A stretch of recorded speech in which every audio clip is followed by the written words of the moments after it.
Okay, so I've already entered all my shapes, so I'm just going to show you how to do that really quick. So you can go to Insert, Shapes, you can pick any shape you want. I'm just going to select that one, put it right there.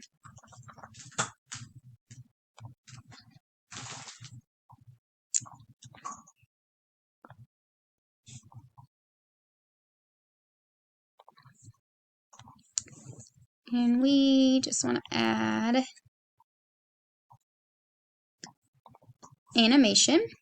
And we want custom animation. So we are going to select this shape, click on animation, add animation.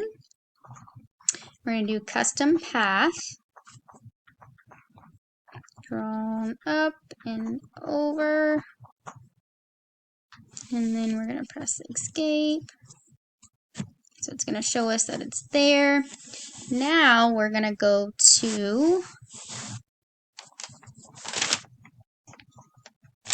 shape format. Go home.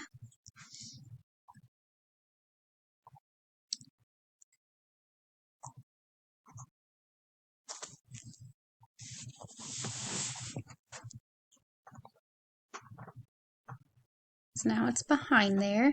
So we're going to select that shape and we're going to send it to the back. So we're going to send it to the back. So now that shape is in the back. So let's quickly go over that again. Let's select this lightning bolt and we'll put it behind the heart. So animation, add animation, custom path, and we are going to take it to the heart, and then we'll press escape. So now it's kind of just there. So now we're going to go home.